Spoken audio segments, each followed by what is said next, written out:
In fact, the more you hate, the more the person go forward. Your wish is nonsense. Because the grace of God is upon that person's life. And look at, there are so many things that the devil has planned for you. There are people that you don't even know the snares of the devil. You don't even know the traps of the enemy that the enemy has planned in your life. Untimely death, the enemy has planned. But the grace of God said no. The mercy, he said no. He will never let you down. Do you know what grace has been doing in your life that you don't even know? But because we are living, we always want to, we don't bring out time to actually meditate, actually reflect on the goodness of God upon our life. And the more we don't reflect to identify the goodness of God in our life, it will not give you the opportunity to actually say, Father, thank you for this thing you have done. Thank you for saving my life. Thank you for sustaining me. Because if you look back and see where you came from to here, you will know it can only be the grace of God. It is not your effort. You are not the smartest. You are not the richest. That same road that you go back and forth, people have died there so many times, but the grace of God sustained you. The same ministry, like I said, that people have been operating for years, but you started making impact immediately you started. It is the grace of God. How much are you yielding to the grace of God? How much are you yielding to attract the grace of God upon your life? How much? You know, and most of us don't even know that the grace of God, it is not only for the believers. Yes, it is not for the believers also. Grace of God is for the unworthy people also. It is for the undeserved. Don't think for the fact that you are a Christian, you are a believer, you are only exceptional to the grace of God. No, it is for all. You know why? Because it has been poured out to a lot of people. The grace of God, the end product of it is that at the end of the day, you will realize that God has been in existence in your life. You know that the grace of God has been in existence in your life. When I first came to the United States, I didn't struggle. I didn't struggle at all. I went on a visa, I never struggled. The thing that took people time, it never take me time. When I look for a job, I never struggled to get a job. In fact, it is only the grace of God. Sometimes my friends will look at my resume and they'll be like, is it this thing that is bringing you this job? But it's the grace of God, not my effort. I will put my resume in the ATS system and it will give me a 40-something%, but I got a lot of jobs with it. It is only by the grace of God. It is not by my power. So when God was doing all those stuff, I never knew God. I was in the world doing all type of nonsense that I was doing. I never found God. I never deserved it. I was unworthy of His grace, but He showed me that grace. A lot of you are enjoying the grace of God in one way or the other, in your business, in your marriage. It's not because you deserve it, but because of the benevolence nature of God. God pours out His grace upon us. God shows us mercy. He shows us His goodness. It's not only for the believers. And you might ask yourself, do I show grace to God? No, you don't show grace to God directly, but you can show grace to God through one another. If you show grace to somebody else, you've shown it to God. A lot of us don't give yourself, in fact, most of you don't even give yourself grace. Most of you don't even give your friend grace. Like for me, I'm sapiosexual. Before, sapiosexual mean like get attracted to intelligence, right? But when I found God, because when you love God, you're trying to do everything to please God, I started showing grace to people that does not meet up to my criteria. I started showing grace. Wherever I see lack of wisdom, I see that as an opportunity for me to extend grace to that person.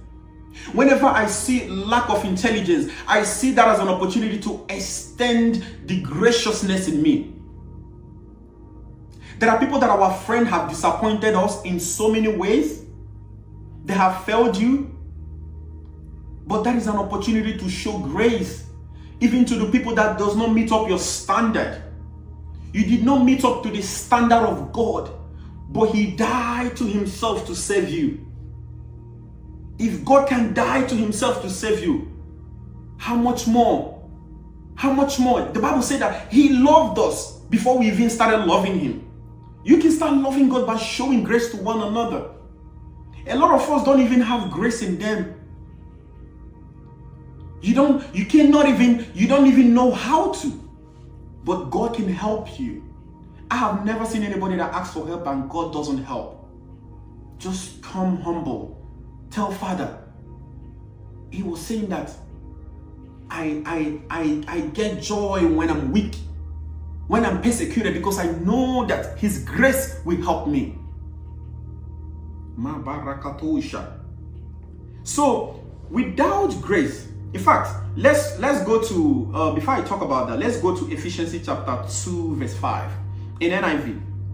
He said, made us alive, grace made us alive with Christ, even when we were dead in transgression. It is by the grace you have been saved. Now, do you know what grace did to us? Grace took us out from the economy of sacrificing what? The bulls, sacrificing what? The goats. And grace now brought us to what? A perfect relationship with God. And how was that? Because of grace. God showed us grace by Jesus coming to die for us. This is what grace did. When God looks at us, God doesn't see the sins that we bear. Because Jesus, the exchange, he made, that was an exchange that happened at the cross. He took our unrighteousness. He took our transgression. He took it. Imagine a man with no sin. He took our transgression. He nailed it at the cross. He gave us His righteousness. So when God looks at us, He sees the righteousness of God in us. And when He looks at the cross, He sees that our sin is dead. Now, what is sin? The Bible says that sin, for the wages of sin is death. So Jesus nailed it at the cross. We died with the sin on the cross. The sin was dead at the cross. So what God sees in us is the salvation. And who made it possible? It was Jesus. Jesus wiped away all the sins that you have committed and the ones you are going to do. Even till now, Jesus is still our mediator. I heard one preacher talking about, anyway, like Jesus was talking about, He's still mediating for us, to us, till present. Till present. He's still saying, Father, I've already died for them. Jesus is still there. He has shown you grace. If not because of the grace of God, you and I will never be here. The greatest grace you have ever, in fact, the greatest grace God has given to humanity is the gift of salvation. The gift of salvation was given to you freely. And that is the death and resurrection of Jesus, which is for our redemption. Now, for our ascension with God, is your personal choice to ascend.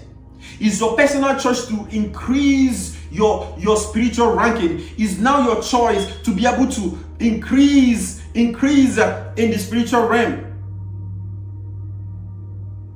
But today, I don't know what area of your life you are lacking grace for exploit. Are you lacking grace in your business, in your career, in decision making. A lot of people don't even have wisdom to make decisions. A lot of people don't even have the gift. In fact, one thing you got to do is when you are praying for wisdom, in fact, I encourage you to pray with Proverbs chapter 8. There you will see the wisdom talking. That particular verse is going to become alive in you when you pray for wisdom. A lot of us lack wisdom to invest properly. A lot of us, money cannot stay in your hand for a long time. You need the grace of God to unleash wisdom in your life. You understand? So without wisdom, there are certain things you cannot do. There are certain investments because there's no wisdom there. When the grace of God, when the grace of wealth fall upon you, you will start making wealth. God does not give you. He will start. In fact, God is more interested in the process of building you to be wealthy than the result. I know as human beings, we have hastiness in our soul, but God will humble you. That's one thing I promise you. That man will humble you. Anything you are looking for, God will take you to the process. He's more interested in building you to that, so that your life can be a testimony, so that your life can be a story to somebody else that is going through what you are going through. In fact, one thing that God told me in my journey is that I'm the journey of my journey, meaning that anything that I'm going to get from Him, I'm going to tell a story. And if God can write my scroll to be that way, what makes you think He doesn't have your own scroll to be that way or something else? It could be a different thing. Most of you have the grace of getting things just easy. My own might be different. But do you know the will of God upon your life? Do you know the scroll of God upon your life? Without the grace of God, we amount to nothing. Without the grace of God, I cannot even be here. I don't know who this thing is actually chastening in their heart. I don't know. I don't know who this message is for. But search your heart. I will tell you this. God is not a mean God to withhold His grace upon your life. He's not. But are you showing grace to one another? But I pray for you today. O ye that lack grace in their life, Father, pour out your grace to your people. Pour out your grace. Let them exceed their expectation. Pour out their grace in every ramification of their life. Pour out your grace in their marriages.